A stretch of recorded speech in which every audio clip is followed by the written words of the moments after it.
Hello everyone, and welcome to the Drydock episode 221. This week the questions are taken from Guide 262, that's the guide to SMS Kaiser Karl VI of the Austro-Hungarian Navy, and the Wednesday video, U-Boats in the Black Sea in World War II, which featured Bernard from Military History Visualized. So let's get on with questions.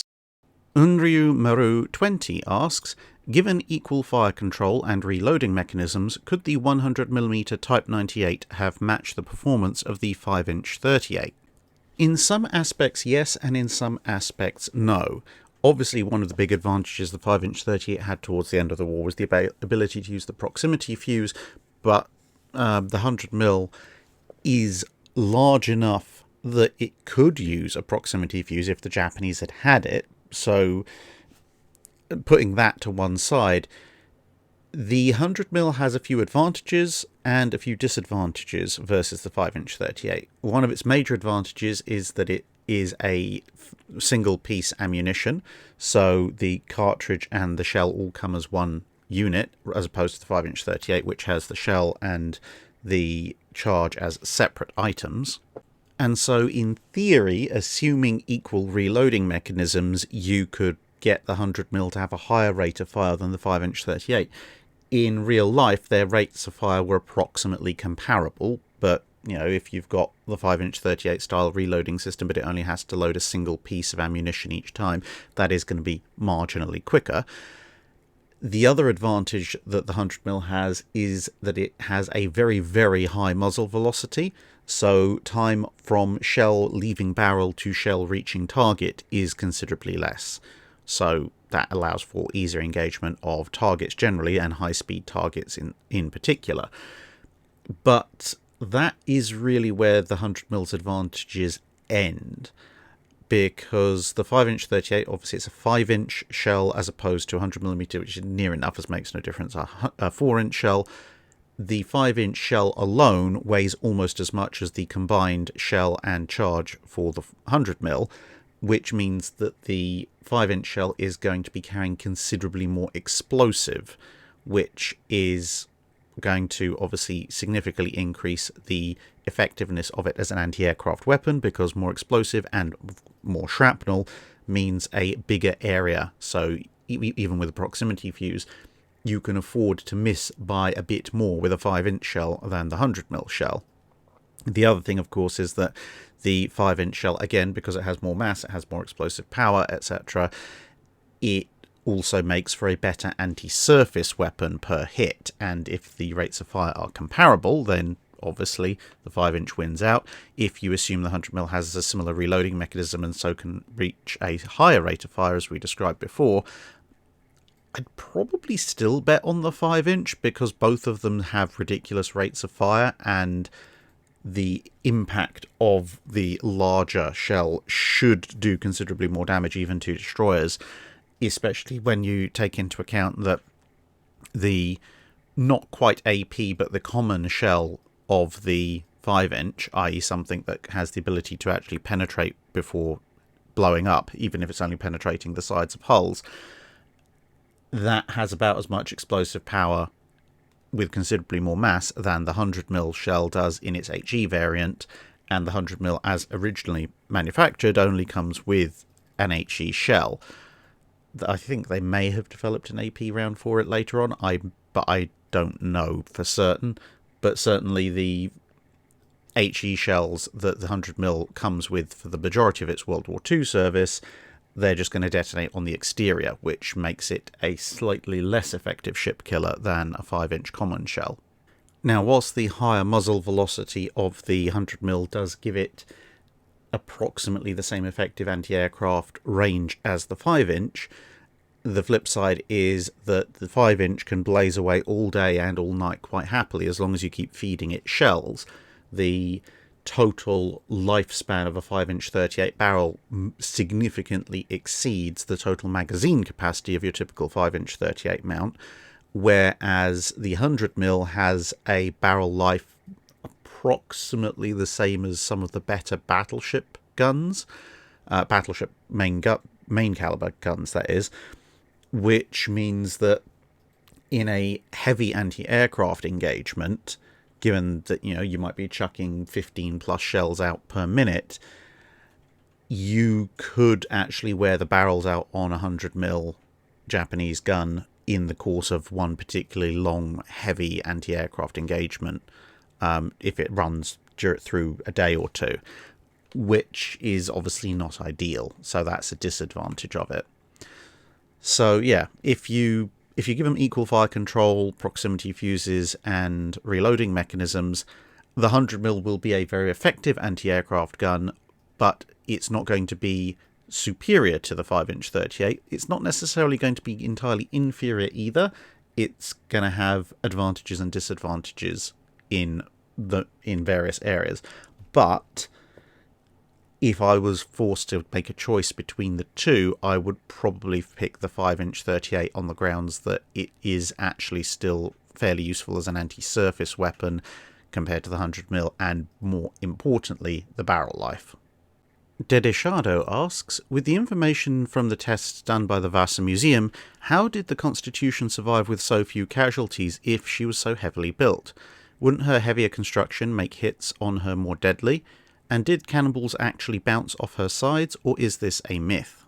If Constitution had gone up, or any of the other frigates similarly built, if they'd gone up in a close-range combat against an equal or larger size opponent, i.e. something wielding 24-pounder or 32-pounder guns, then yes, actually, the heavier construction at close range against heavy guns would actually have made impacts more deadly to the crew than a more lightly built frigate would perhaps suffer, at least in terms of splinter generation. But outside of Endymion versus President, this didn't really happen. When you look at the fights that Constitution had against the two frigates that it captured, so that be Guerriere and Java, what's notable is that Guerriere actually didn't get too many shots off before she ended up basically bow onto Constitution. So she didn't have too many guns broadsiding into Constitution at close range during most of that fight. Java had a bit more time to fire on Constitution, but it seems at least initially she was going for a kind of almost French-style dismasting effort.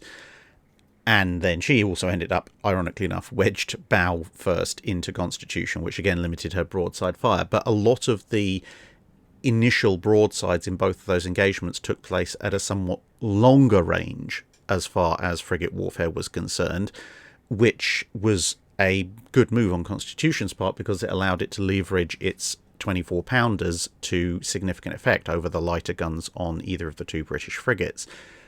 And then, of course, once they'd achieved a certain level of destruction and gained a certain advantage, they could close in, and the carronades could also do a lot of effective work close up. Now, in terms of shots bouncing off Constitution sides or wedging into them rather than penetrating, that did happen. And it's not unique to Constitution that this happened. This is noted to have happened on a whole slew of different ships in the Age of Sail, especially ships of the line, in various engagements. What it comes down to is the size of the cannonball and the energy that it's got and the range. So typically, most Age of Sail battles are fought at fairly close range.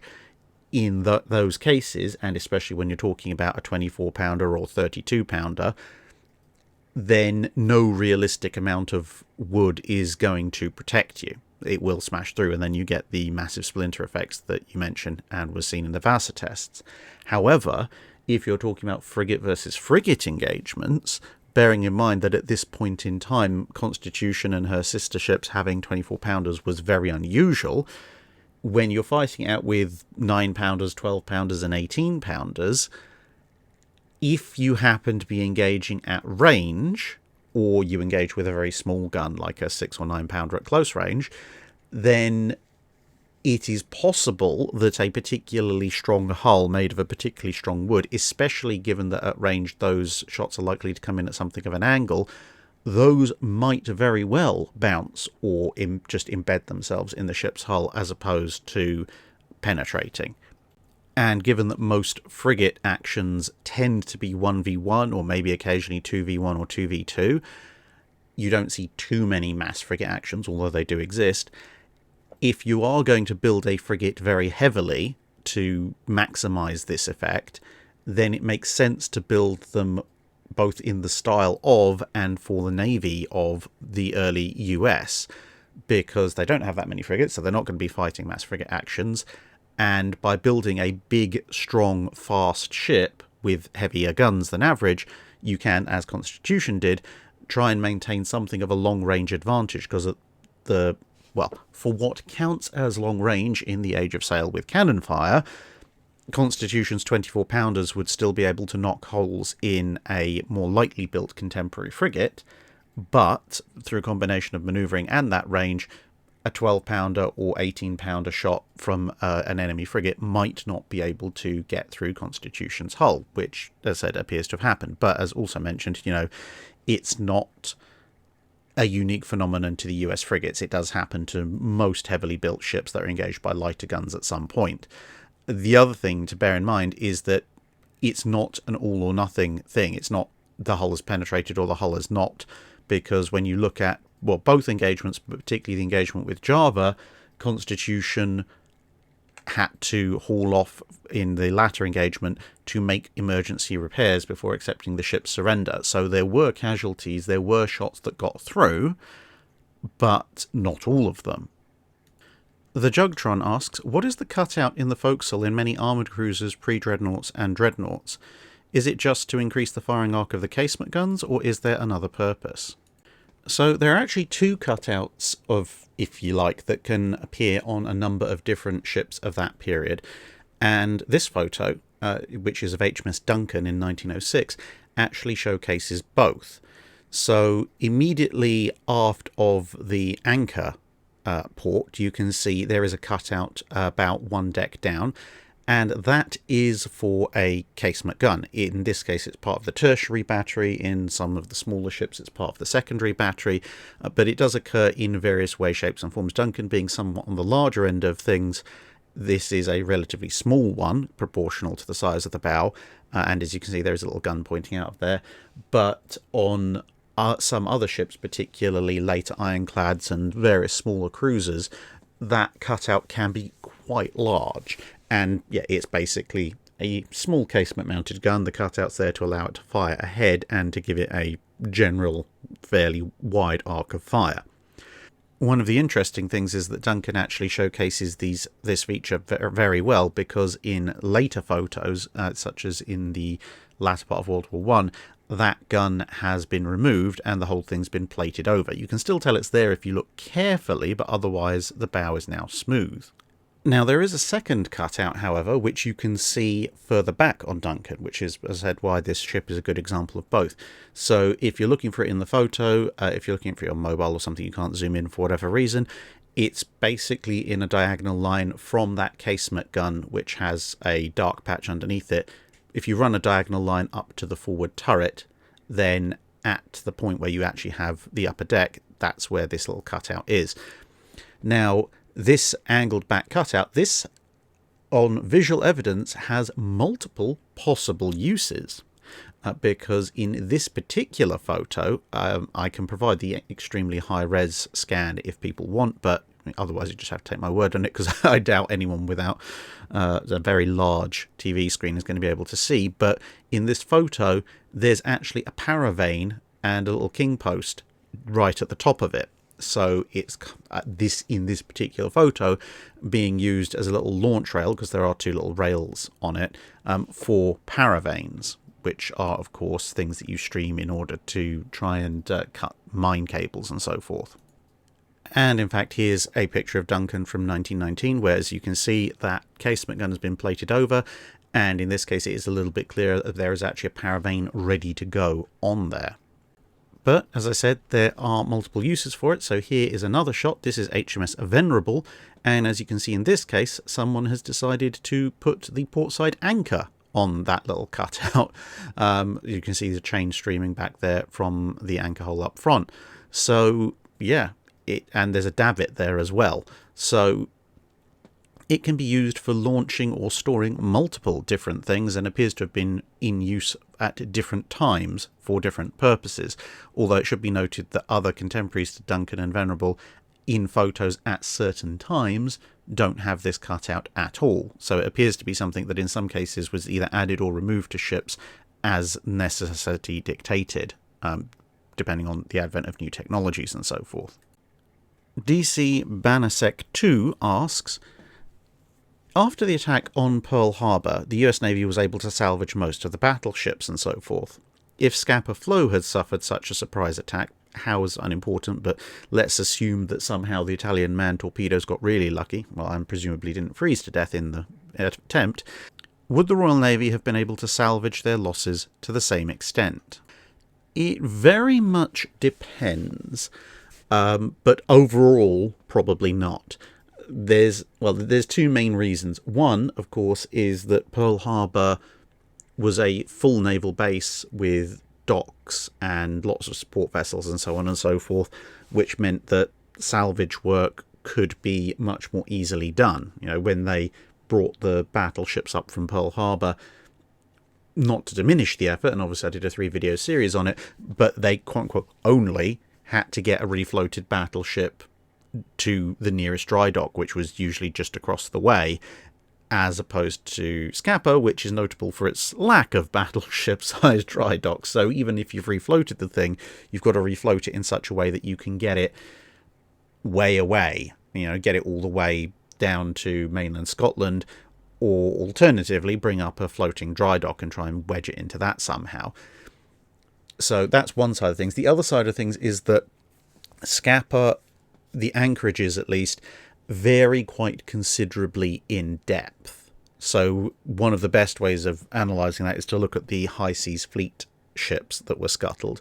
You get some, like this destroyer, that was obviously not sitting in the world's deepest anchorage, because there is resting on the bottom, and not even the quarterdeck of the destroyer is actually underwater. And there's other similarly amusing photographs. So you look at a photograph of Der Flinger, for example, and I think in the end the stern of Der Flinger, after it was scuttled, ends up more out of the water than it had been when it was afloat, because it's come to rest at an angle.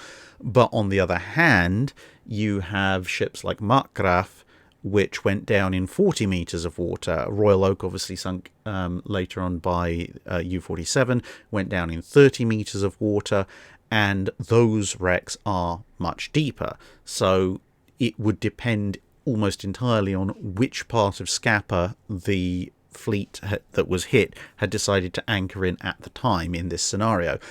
If they've anchored in sort of Der Flinger grade anchorages, then actually the salvage job would probably be incredibly easy, probably even easier than some of the Pearl Harbor stuff, because they would actually be sitting in slightly shallower anchorages.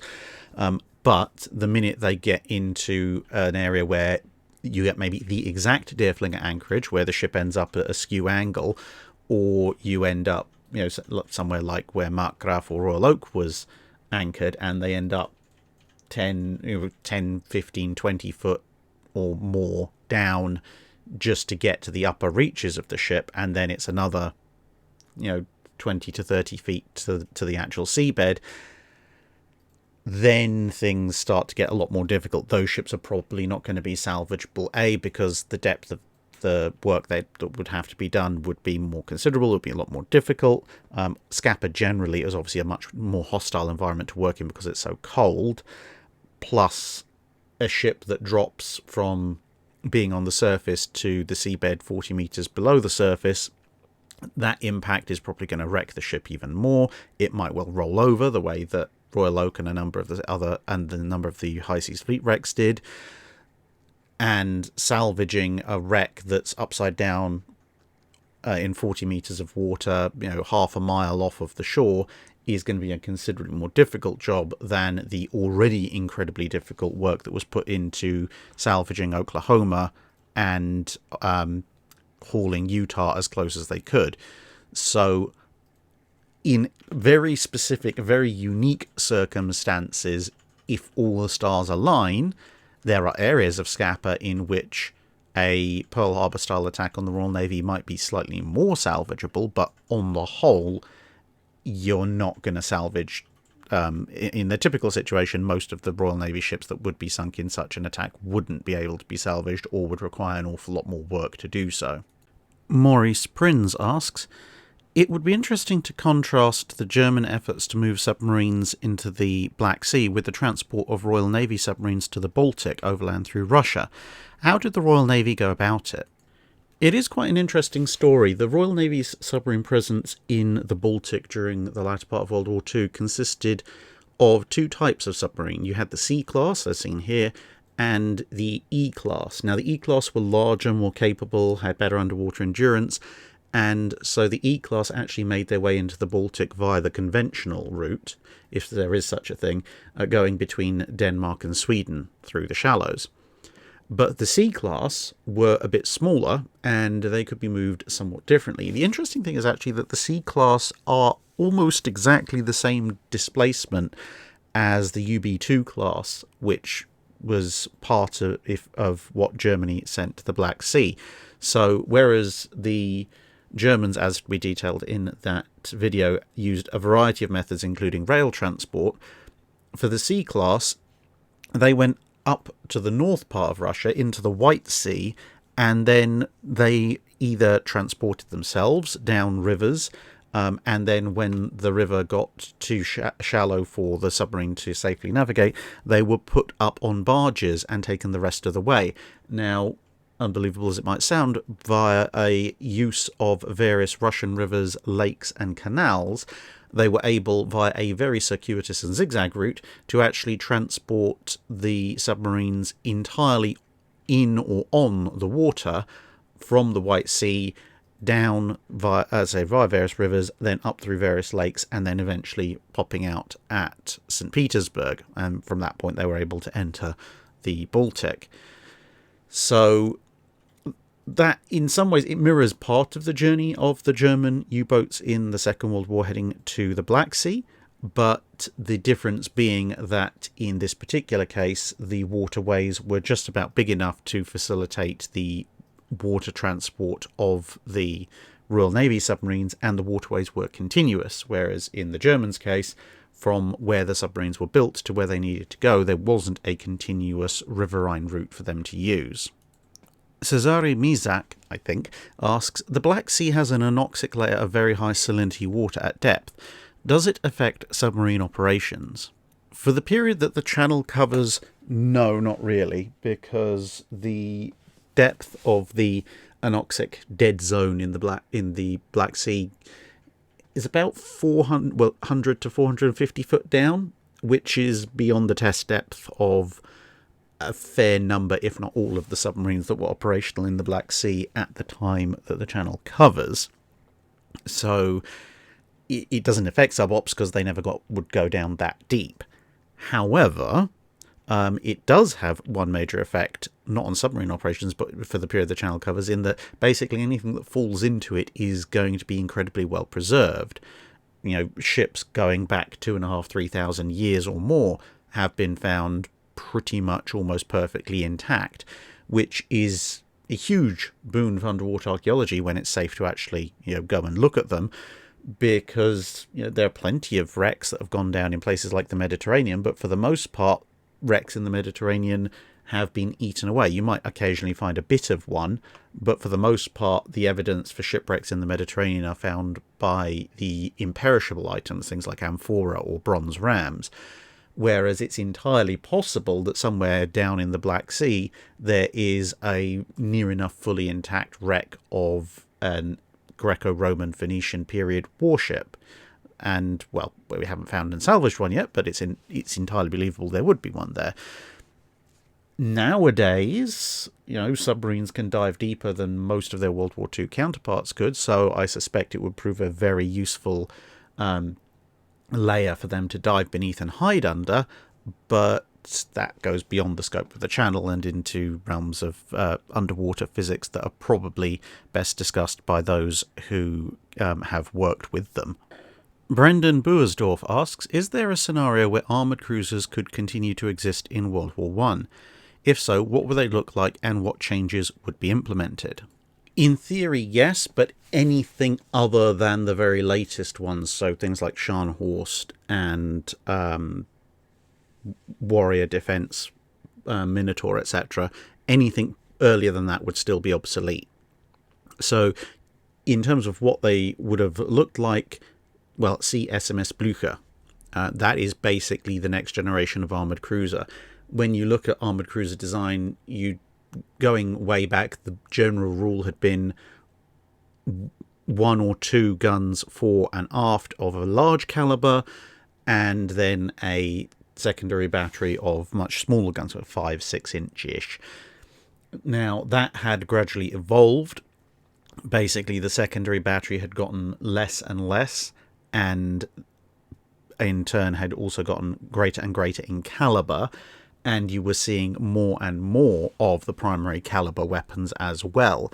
Now, that led to a rather interesting divide, because you had things like, say, the Minotaurs, which had considerably more 9.2 inch guns than most of their predecessors, but also an extensive 7.5 inch battery.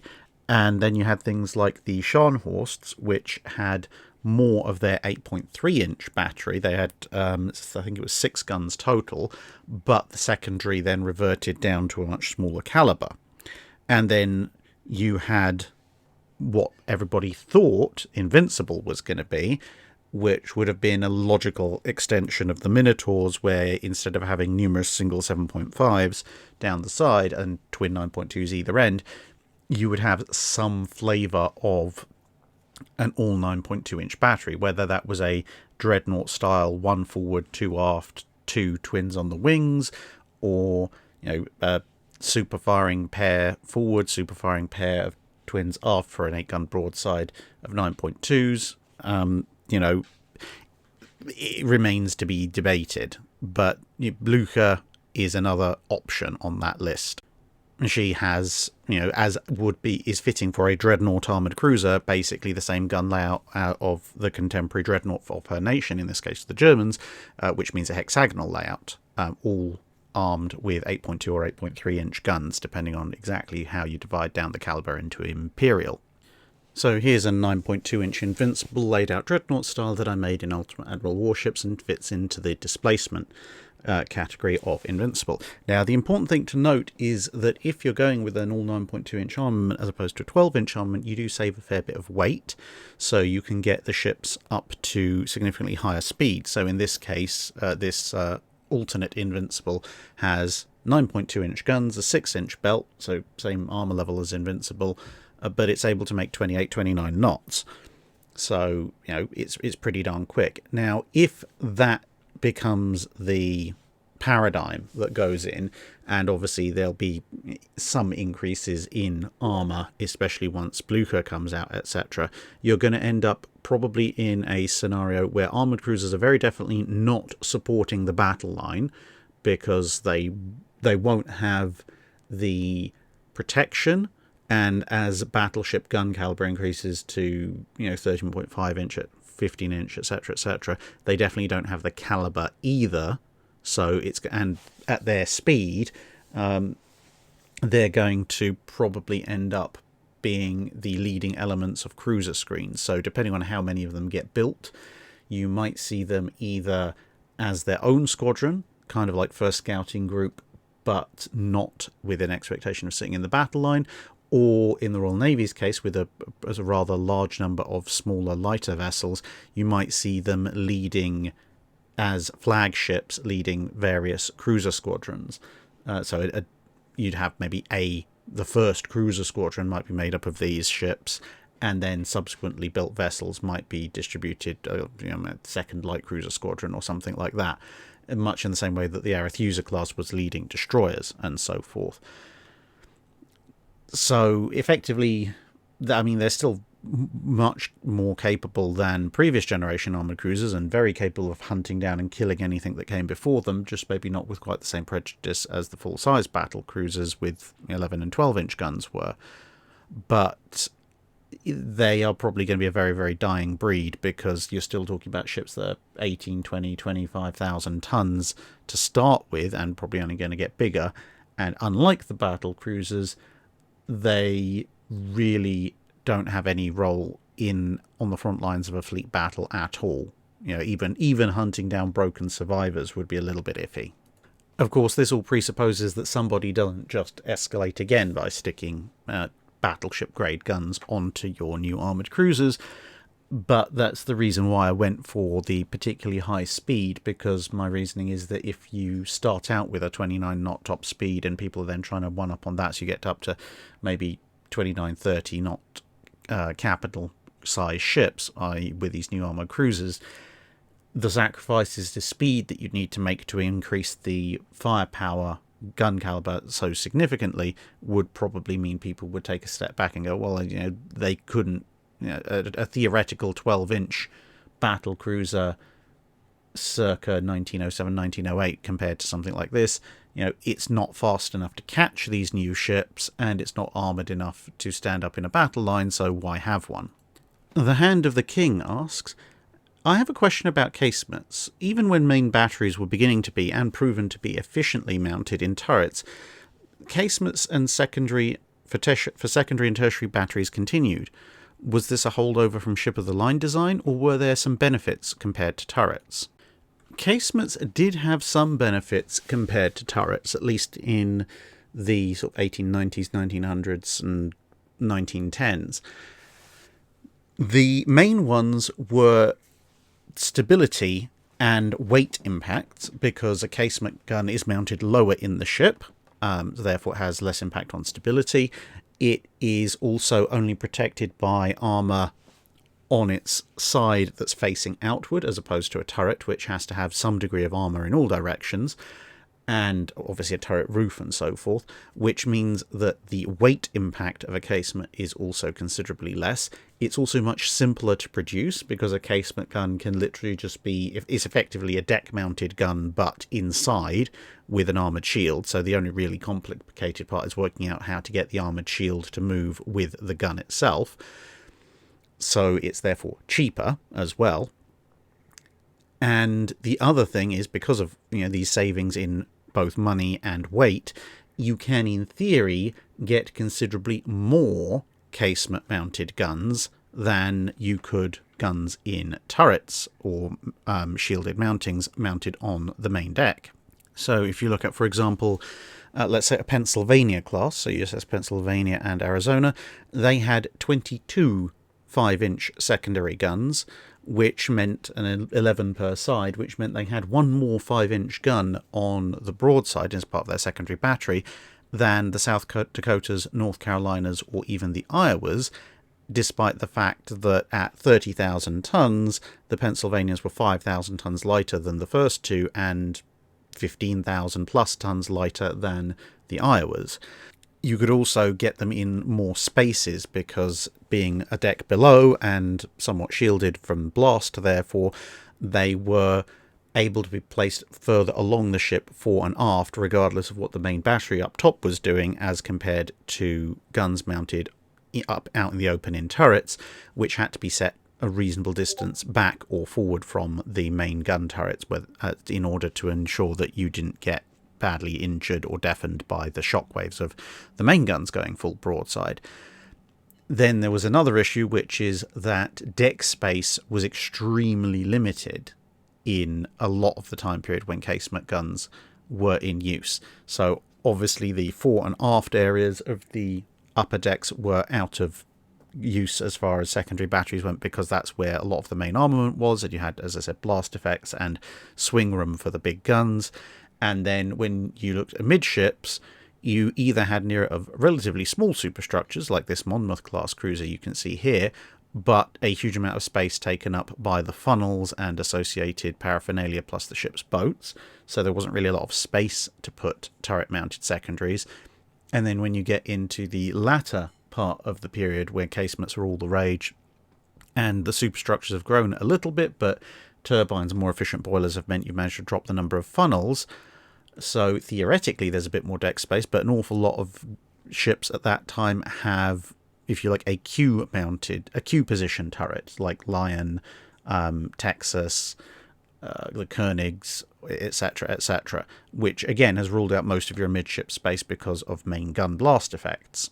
Now, that doesn't necessarily stop people putting turret-mounted secondaries at all. The Italians experimented with that with Dante Alighieri, which I've probably horribly mispronounced again, but they didn't really catch on. It's only when the range requirements for secondary batteries have increased quite substantially and ships are large enough, or by their gun layout basically have areas that are substantially clear of gun blast, like say the Nelsons, where the aft is clear of gun blast, and then the interwar battleship designs where they're just that much larger than everything that's come before them. Then having your secondaries in turrets makes more sense, because in a turret you can elevate higher than a casemate, you can fit them with fire control systems much more easily, and of course casemates, as ship speeds increases, have been shown to get washed out very, very easily. So casemates are kind of, by their disadvantages, ruling themselves out, at the same time that the necessity of longer range secondaries is also drawing you further up to look at what you can accomplish with turret mounted secondaries. And then of course, as you get into the 1930s, the need for secondaries, if at all possible, to be dual purpose means that a turret mount is the only way to go, because you aren't getting a dual purpose anti-aircraft casemate gun. Orange Junior 36 asks, the scuttling of the French fleet at Toulon has been thrown about in historical what-ifs, but what about the Danish fleet? I know how small and old it was in comparison to even the German navy, but what would have been the impact of the Germans gaining full control over the fleet in either 1940 or 1943? To be honest, the impact's not going to be that great. The Danish fleet, such as it is, there's a couple of coastal monitors. They'd be useful for local defense, maybe later on for trying to bombard Russian targets, but not a huge lot else. There's a bunch of small torpedo boats, as in, very small destroyer type vessels, not the kind of motorboats with a torpedo stuck on the side like an S-boat, but nonetheless, again, small coastal craft, minesweepers, pretty much the same. So it would have given the German coastal craft flotillas a little bit of a boost. There's some coastal submarines in there as well. They probably would have been the most useful, in as much as the Kriegsmarine can always use a few extra U-boats. But there's just not the numbers or the size of ships to make a particularly considerable impact in the overall balance of Kriegsmarine forces. As I said, most of the Danish ships, if they capture them, are just going to end up doing coastal duties, which don't really affect anything all that much. They're useful, but their impact on the war as a whole is going to be relatively minimal. The smaller Danish subs would probably be the single most useful assets, in as much as their size and ability to sneak around will probably make them fairly useful in somewhere like the English Channel or short-range operations off of the UK coast elsewhere. HMS Inadvisable asks, were there tests to measure the range estimation accuracy of radar and or optical rangefinders, or were they purely theoretically calculated, ignoring such factors as manufacturing quality? And if real-world tests existed, how would they have been conducted? So yes, calibration of these systems was very definitely a thing.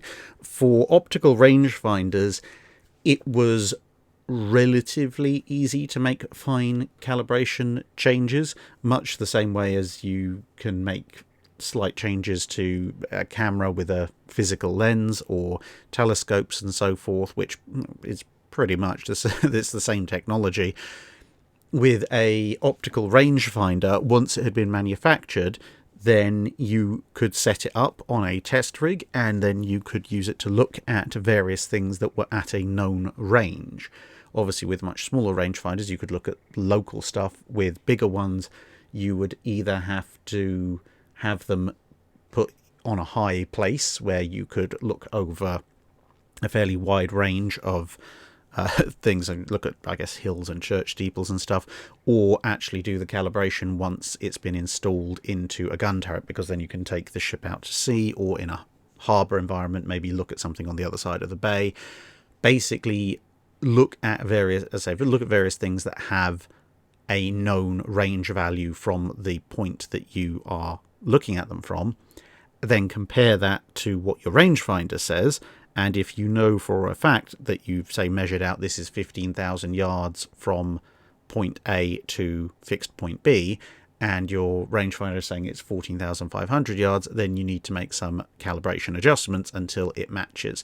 And you check this up and down the range, and as long as you're getting accurate enough results, then you can say, right, this is good to go.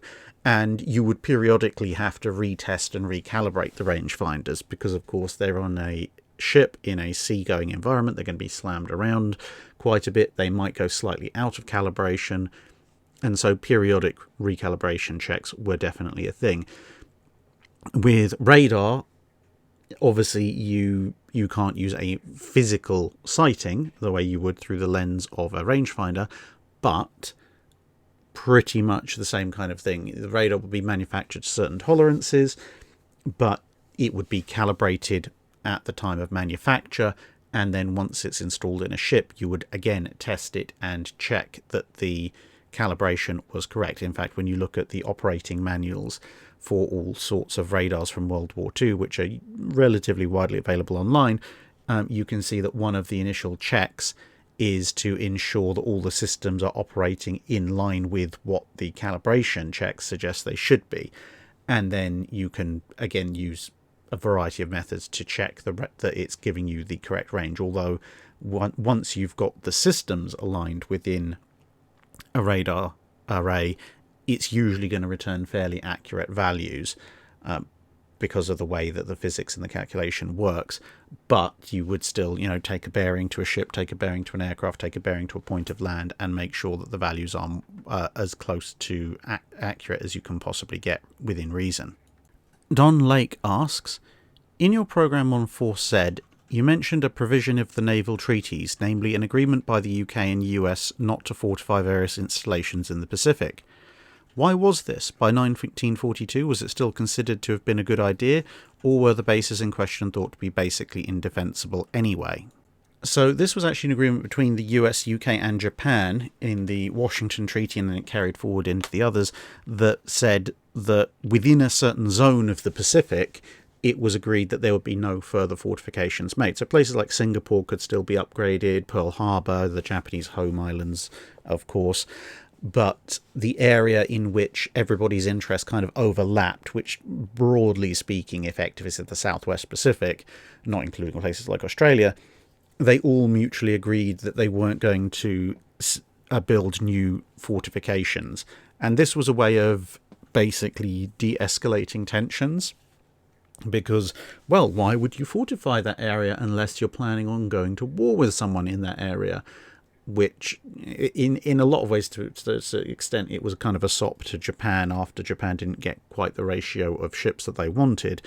The other thing to bear in mind is that although the Washington Treaty limited the size of guns to be mounted on capital ships, it didn't say anything about the size of guns on fortifications. So just by going, you're not fortifying this area, it was a way to stop people getting around those restrictions and sticking 18 or 20-inch batteries on heavily fortified bunkers or fortified islands, as the US had already done on Corregidor, and making those places a big problem.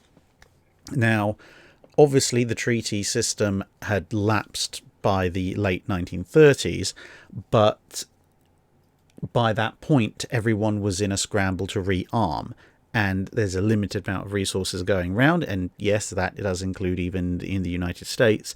So small island areas that would require huge amounts of investment to, dig out the bunkers and the tunnels and install the turrets and the electricity generation, etc., just to install a handful of coastal defense guns, which would almost certainly be outgunned by a Japanese fleet anyway, was a very, very low priority compared to, anything and everything else. There's a limited number of big guns you can manufacture, and you're in the process of building a ton of battleships, so you need them there.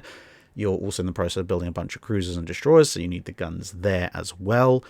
And you're in the process of modernizing a bunch of other ships, so even things like 5-inch anti-aircraft guns, or 4.5-inch in the case of the British, or 5.25s, for the most part, you want those on your ships, because, if you put, let's say, a battery of 5.5-inch 38s in a Pacific island, then great, you have a very limited amount of defense against incoming surface vessels, assuming that surface vessel isn't anything bigger than a medium-sized cruiser, and you have a small degree of defense against incoming air attack, but you are fixed, which means you're much easier to hit by dive bombers, who are also relatively easy to hit from surface vessels, and that's all you've got.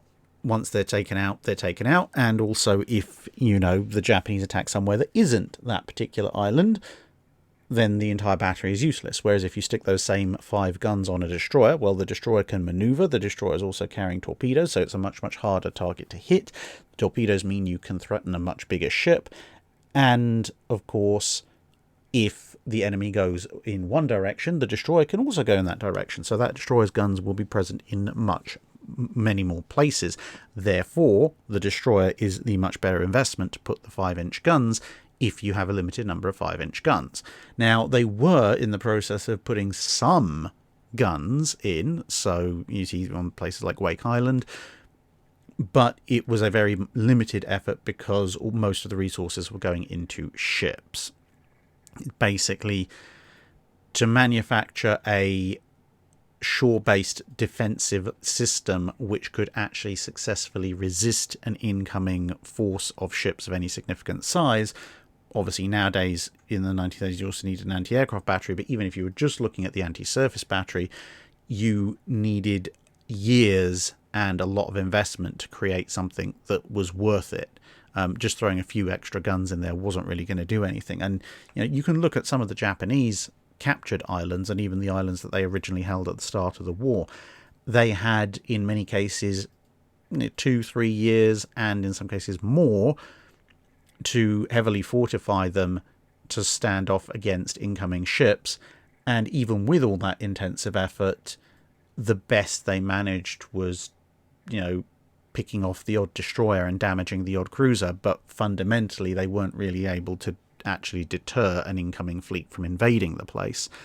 So return on investment just wasn't particularly high, and if someone really did come after you with a serious fleet, it was probably better to invest all your money and guns in another serious fleet to go and counter that fleet head on, rather than diverting resources to fortifying small islands. Brian Smith asks, how many ship classes have been named after actual ships, i.e. Dreadnoughts and Monitors, and what name has been used the longest and by the most ships?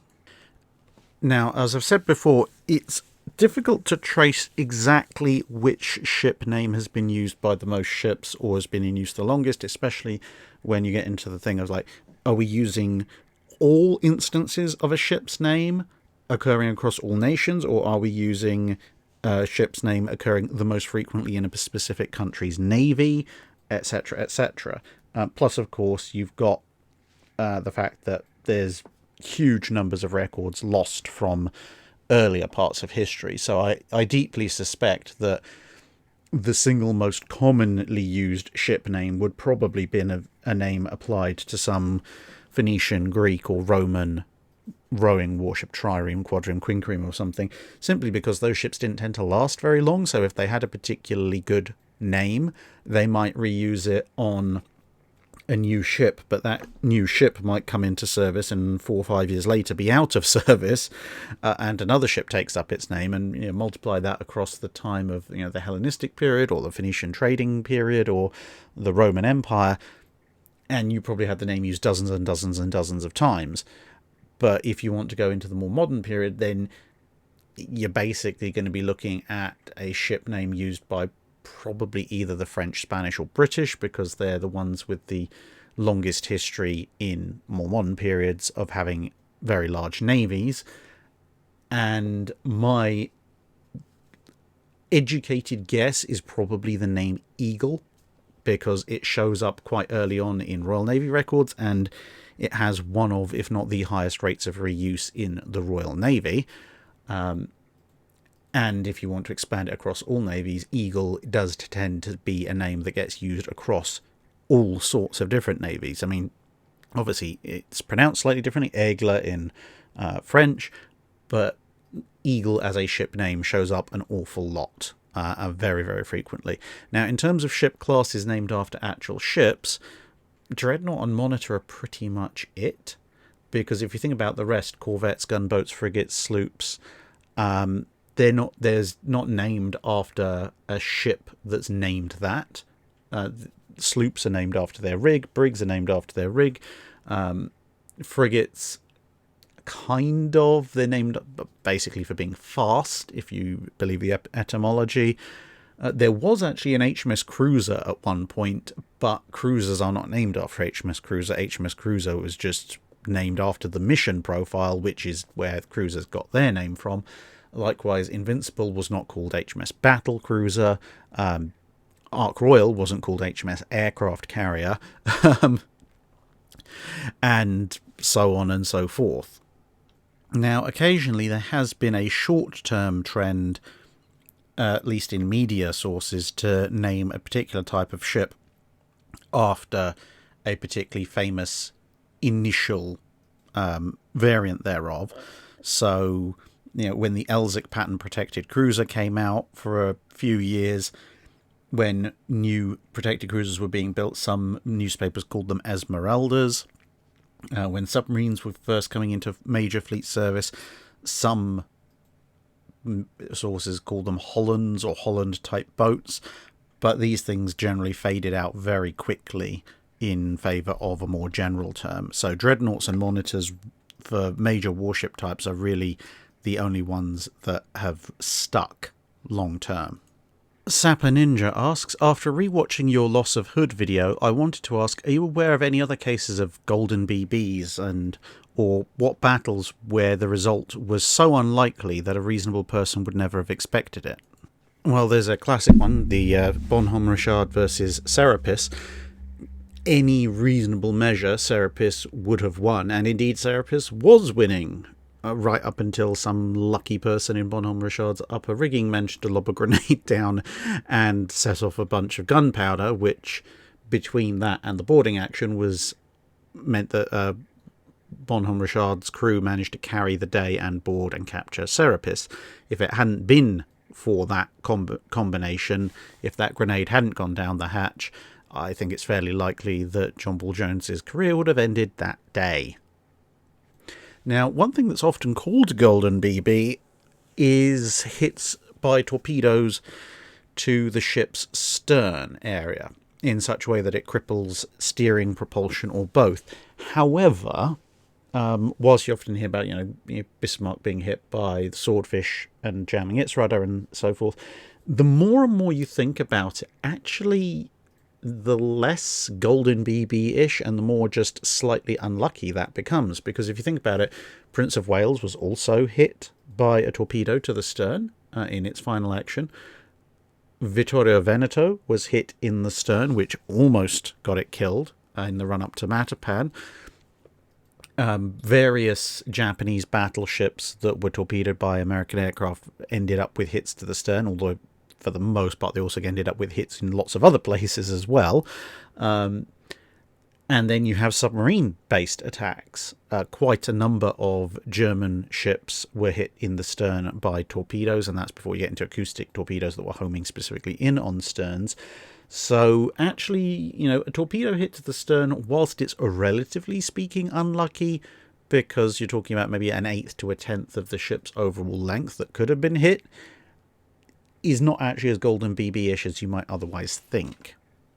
And likewise with fire control systems. On the one hand, it's very fortunate if you manage to knock out an enemy's fire control system early on in the battle, but then when you look at the number of ships that were hit in their fire control systems, especially early in the battle, but also more generally as the battle went on, again, it's not actually that rare. It's uncommon, but it's not a 1 in a million type of thing, where you could perhaps say the combination of factors involved in the hit and what effects that hit caused could be closer to a 1 in a million would be, say, something like Warspite's hit on Giulio Cesare, which not only was very long range, but by being a hit on the funnel, it reduced Cesare's speed, and because of the amount of smoke, etc., that billowed around as a result of a hit specifically on the funnel, it also convinced the Italian admiral that the hit was significantly more severe than it actually was.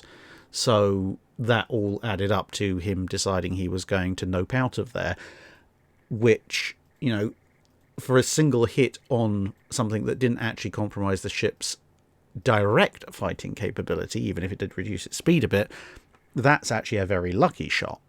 And to that you can probably add most magazine explosions in the Age of Sail, because whilst there were a reasonable number of them, there were so many combats in the Age of Sail that even the relative number of magazine explosions that did occur in combat were so vanishingly rare as a proportion that usually when they happened, everybody kind of stopped and went, well, that was very unexpected.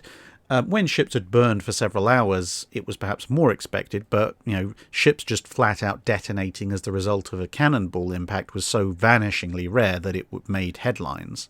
Hi, Bacon Bomb asks, were there any attempts to create budget battleships, cheap and easy to build in a short amount of time? There were various attempts. You had the so-called second-class battleships of the Pre-Dreadnought period. They weren't too commonly built. As I've mentioned before, often second-class battleships used in foreign stations would be older ships that had gone off of being first class, or they were foreign purchases like the Swiftshires. But the Royal Navy did occasionally do stuff like HMS Renown here. The US Navy also tried this with the Mississippi class, two-ship pre-dreadnought class that was eventually sold to Greece, and also actually the last pre-dreadnoughts the US built.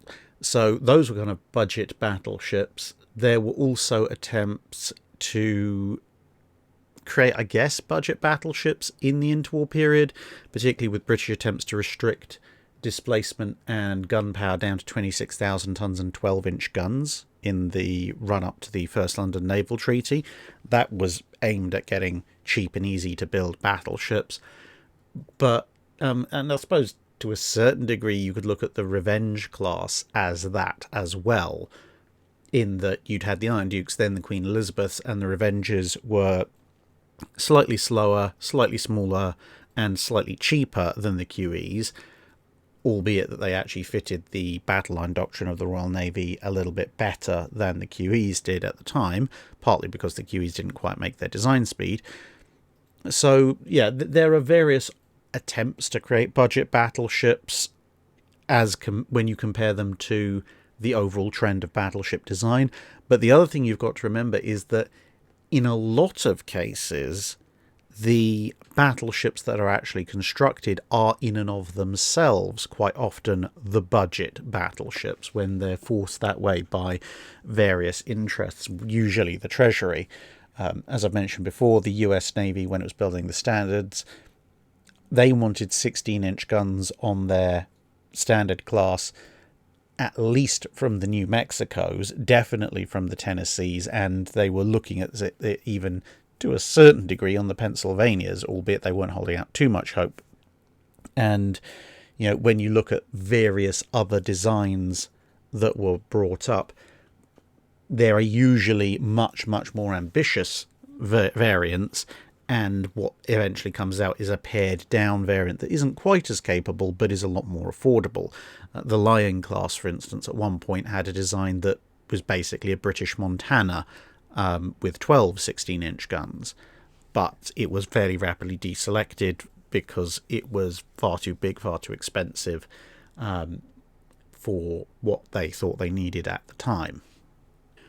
Mike Hall asks, when rereading an older book I inherited from my parents, I came across the following quotation. Alfred de Vigny, ardent French patriot though he was, confessed that it was from Collingwood's life of service that he first learnt to recognise true grandeur. These days, Collingwood has largely vanished from public memory and at best is only mentioned as Nelson's second-in-command at Trafalgar.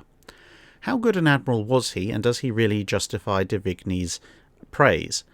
My impression is that de Vigny was more impressed by self-sacrifice and devotion to duty rather than simple command ability or bravery in battle. For that matter, are there any other admirals or battles that you think are unfairly forgotten, save by devotees to the Age of Sail naval history? I'd be inclined to nominate Admiral Duncan and the Battle of Camperdown. So Collingwood's life and career was pretty solid. He was present for the Battle of the Glorious 1st of June and the Battle of Cape St. Vincent, in both roles as a captain. His only command of a major battle as an admiral was at Trafalgar, but he had a reputation as one of the best captains and admirals in the Royal Navy, but it was more from his general handling of his ship. Well, he acquitted himself very well in the two battles before Trafalgar as well, but he was known basically by a solid overall reputation. And of course, as you mentioned, the fact that he basically served near enough continuously for well over a decade and also ended up therefore dying at sea. But in terms of other admirals and battles that have been forgotten, there's loads. I mean, almost every captain and admiral who was sort of a pretty good but happened to live either in or immediately adjacent to the era of Nelson in the Royal Navy has pretty much got overlooked. If you want to wind things slightly further back for the Royal Navy, you have people like Monk and Blake, who obviously were Commonwealth era admirals who, unless you're a particular studier of the Anglo-Dutch Wars, don't really get much of a look in, even though they are the opponents to people like De Ruyter and Tromp.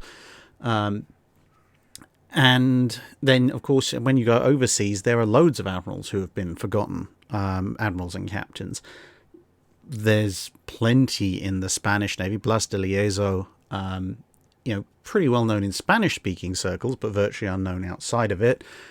Captain Infernet and Admiral Magon, both present at the Battle of Trafalgar, were superbly capable French officers who you basically don't hear anything about these days. And the list goes on and on and on. Obviously, it depends exactly how far down the naval history rabbit hole you've gone, because you might have heard of some of them, but probably not all. And those are just sort of the, if you like, the easy fruit, the ones that, I can think of and go, oh yeah, those guys, there's a fairly big background to them. They accomplished a fair bit, but not many people know about them, as opposed to others who, I might know, oh yeah, that guy did really, really well in that particular battle, but not really much else, because the ones I've just listed tend to have fairly decent careers as well as performing of note in a particular engagement. And obviously then things get more and more difficult to find. And as you mentioned, Camperdown itself, obviously, and Admiral Duncan generally definitely need a bit more publicity than they get these days. And that wraps up this episode of the Drydock. Thank you very much for listening. And a special little announcement for those of you who have gotten this far. There are plans in the works for a return to the USA next year. It's not going to be a full 3-week tour, kind of like I did in April. It's going to be a relatively abbreviated tour, not visiting quite as many ships, and it's going to be happening in February. But more information in terms of exact dates and where I'm going to be, etc., to come in the near future. So keep an eye out for that. Thanks very much for listening, and see you again in another video.